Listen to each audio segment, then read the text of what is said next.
नमस्कार दोस्तों, मैं advocate Vishnudhari Singh legal channel में आप सभी दर्शकों का स्वागत करता हूं।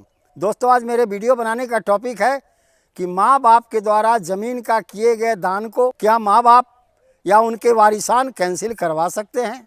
आइए दोस्तों, अपने इस प्रश्न को हम लॉ के प्रोविज़न के अनुसार और ऑनरेबल सुप्रीम कोर्ट के जजमेंट के अनुसार समझें कि इस पर ऑनरेबल सुप्रीम कोर्ट ने अपना ओपिनियन कैसे दिया कि माँ बाप के द्वारा किए गए दान पत्र को उसका बेटा या बेटी भी कैंसिल करवा सकता है या नहीं। तो दोस्तों, सबसे पहले समझे डीड ऑफ गिफ्ट क्या है, यानी दान पत्र क्या है। दोस्तों, कोई व्यक्ति स्वेच्छा से अपनी संपत्ति को दूसरे किसी व्यक्ति को दान में दे देता है, वैसी स्थिति में एक प्रपत्र, एक दस्तावेज लिखनी पड़ती है, उसे हम दान पत्र कहते हैं। दोस्तों, दान पत्र में सिर्फ स्टाम्प ड्यूटी लगता है, उसमें कोई कंसिडरेशन मनी नहीं लगता है। स्टाम्प ड्यूटी हर राज्य में अलग अलग है। दोस्तों, हर एक राज्य के अनुसार फिक्स स्टाम्प ड्यूटी निर्धारित है। जो व्यक्ति अपना ज़मीन को दान देता है उसे डोनर कहते हैं, जो दान स्वीकार करता है उसे डोनी कहते हैं। दोस्तों, दान पत्र रजिस्टर्ड होना जरूरी है। अनरजिस्टर्ड दान पत्र का कोई वैल्यू नहीं है। ट्रांसफ़र ऑफ प्रॉपर्टी एक्ट की धारा 17 के अनुसार दान पत्र यानी deed of gift, sale deed, agreement for sale, mortgage deed इत्यादि का रजिस्टर्ड होना जरूरी है। और अगर यह रजिस्टर्ड नहीं है तो section 49 transfer of property act के अनुसार ऐसे दस्तावेज को जो रजिस्टर्ड नहीं है न्यायालय में साक्ष्य के रूप में ग्रहण नहीं किया जाएगा। अब दान पत्र कैंसिल कराने का कौन सा महत्वपूर्ण बिंदु है, किन किन आधार पर आप अपने माता पिता या किसी व्यक्ति द्वारा किए गए दान पत्र को कैंसिल करा सकते हैं। तो आइए दोस्तों समझें। इसे 3 महत्वपूर्ण बिंदु है। दोस्तों, पहला बिंदु है अनड्यू इन्फ्लुएंस एंड कोअर्सन। अगर कोई दान पत्र किसी को धोखा देकर लिखवाया गया, नाजायज़ दबाव डालकर लिखवाया गया या धमकी देकर लिखवाया गया, ऐसे दान पत्र को बेटा बेटी या कोई व्यक्ति कैंसिल कराने का अधिकार रखता है और न्यायालय इसे शून्य घोषित कर देगा, कैंसिल कर देगा। दोस्तों, यानी दान पत्र जो है फ्री विल से होना चाहिए। अगर आपकी इच्छा स्वतंत्र नहीं है तब आपका दान पत्र कैंसिल कर दिया जाएगा। अब कंडीशनल डीड ऑफ गिफ्ट दिया गया।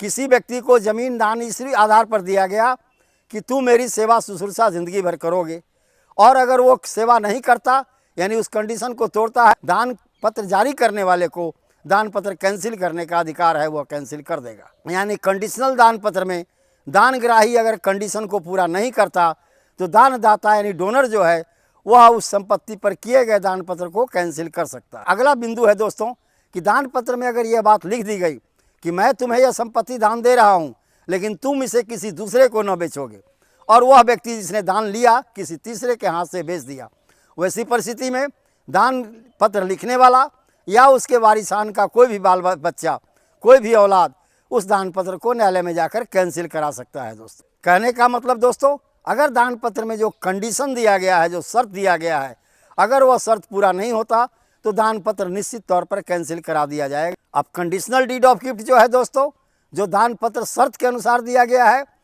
उसे दान पत्र एग्जीक्यूट होने के बाद उसके माता पिता मर गए तो उसके बाल बच्चे भी अगर दानग्राही कंडीशन को नहीं मानता, वैसी स्थिति में माता पिता के जगह पर उसके बाल बच्चे भी उसे कैंसिल करा सकते हैं। और चौथा है दोस्तों, दान देने वाला तो तैयार है, दान दिया, लेकिन दान ग्रहण जिसको करना है वो स्वीकार नहीं किया, ऐसी परिस्थिति में फिर वह दान कैंसिल माना जाएगा।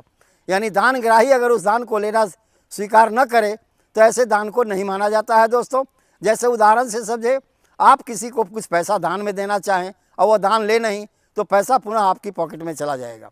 ऐसी परिस्थिति में दोस्तों, कोई भी अगर अस्थावर संपत्ति आप किसी को दान देते हैं और वह दान लेने से इनकार कर दे तो पूरा संपत्ति आप में वेस्ट कर जाएगी। ऐसा दान शून्य माना जाता है। एक बार अगर सही दान पत्र लिख दिया गया, फ्री विल से लिख दिया गया, अनकंडीशनल दान पत्र है दोस्तों, तो जो दान पत्र लिखता है वह भी उसे कैंसिल नहीं करा सकता, बाल बच्चा तो करा ही नहीं सकता। दोस्तों, अब दोस्तों आप समझे कि सही दान पत्र कैसे कैंसिल कराएं। सही दान पत्र को कैंसिल कराने के लिए दानदाता और दानग्राही दोनों अगर आपस में मिल जाएं तो रजिस्ट्रार ऑफिस में जाकर के एक रिवोकेशन डीड बना दें कि मैंने इस दान पत्र को कैंसिल कर दिया, और दानग्राही भी स्वीकार ले कि हाँ हम इस रिवोकेशन डीड को स्वीकार करते हैं, यानी कैंसिलेशन डीड को स्वीकार करते हैं, तब दान पत्र कैंसिल माना जाएगा। यानी सही दान पत्र को कैंसिल करने के लिए दानदाता और दानग्राही दोनों व्यक्तियों के सहमति की ज़रूरत है। अब दोस्तों आइए हम समझते हैं कुछ जजमेंट से। एक जजमेंट है honourable Andhra Pradesh high court का। दोस्तों, जजमेंट का टाइटल है चेल्लू बोयना नागाराजू बनाम मुलेटी रामुडू एलियस विजयलक्ष्मी। यह आंध्र प्रदेश हाई कोर्ट का जजमेंट है दोस्तों। सिविल अपील नंबर है दोस्तों 216 ऑफ 2020। जजमेंट हुआ है दोस्तों 13/4/2022 को। इस केस का फैक्ट क्या है दोस्तों? एक दानदाता की बेटी है, दानदाता बेटी की माँ थी। 2003 में अपने बेटी को वो संपत्ति दान कर देती है। बेटी अपनी चली जाती है ससुराल, चूँकि संपत्ति तो वहीं पर है, वो उठा के तो ले नहीं जाएगी। ऐसी स्थिति में माँ 2012 में मर जाती है, तो वह बेटी पुनः आती है अपने ससुराल से अपने उस ज़मीन को जोतने के लिए। लेकिन यहाँ देखता है कि एक दूसरा व्यक्ति जो मोलेटी रामडू था उर्फ विजयलक्ष्मी, वह उस ज़मीन पर कब्जा किए हुए है। जब उससे कहा गया कि तू ज़मीन खाली करो, तो वह कहता है कि आपकी माँ ने मुझे ये ज़मीन रजिस्ट्री से विक्रय कर दी है। तो प्रश्न उठता है कि जब 2003 में माँ ने अपने बेटी को ज़मीन दान दे दिया, तो फिर 2012 के पहले उस ज़मीन को दोबारा बिक्री कैसे कर सकती है?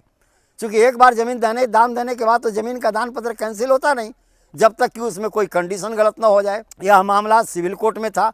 सिविल कोर्ट ने बेटी के पक्ष में अपना निर्णय सुना दिया दोस्तों। तब मामला गया ऑनरेबल हाई कोर्ट में सेकंड अपील में। डिस्ट्रिक्ट जज के यहाँ फर्स्ट अपील हुआ था दोस्तों, सेकंड अपील में ऑनरेबल हाई कोर्ट के पास गया। Honourable Andhra Pradesh high court ने अपने जजमेंट को सुनाते हुए कहा, वहाँ पर प्रश्न था कि क्या section 12 transfer of property act के अनुसार उस ज़मीन पर कब्जा करना आवश्यक है या नहीं। अगर आवश्यक है तब डीड ऑफ गिफ्ट लागू होगा, और आवश्यक नहीं है तो डीड ऑफ गिफ्ट लागू नहीं होगा। और दूसरा प्रश्न था कि क्या किसी डीड ऑफ गिफ्ट को यूनिलेटरली कैंसिल किया जा सकता है, यानी माँ बाप के द्वारा या उसके वारिसान के द्वारा। बेटी वहाँ फाइल की थी title declaration cum possession recovery suit.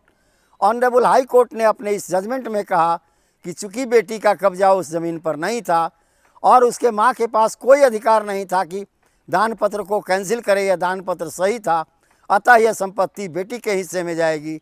चूँकि दान पत्र वैलिड था, माँ के द्वारा किया गया रजिस्ट्री जो विजयलक्ष्मी के नाम से की थी, उसे ऑनरेबल हाई कोर्ट ने कैंसिल कर दिया और बेटी के पक्ष में फैसला सुना दिया कि यूनिलेटरली दान पत्र को कैंसिल नहीं किया जा सकता जब तक कि कोई कंडीशन न टूट जाए। तो धन्यवाद दोस्तों, अब आप समझ गए होंगे एक दान पत्र कब कैंसिल कराया जा सकता है। क्या दान पत्र करने वाला या उसके बाल बच्चे दान पत्र को कैंसिल करा सकते हैं? अगर हाँ, तो उसका आधार क्या होगा? तो धन्यवाद दोस्तों, अब विशेष अगले वीडियो में। अगर आपको मेरा यह वीडियो पसंद आया तो आप इसे लाइक करें, सब्सक्राइब करें, अपने साथियों को शेयर करें। धन्यवाद।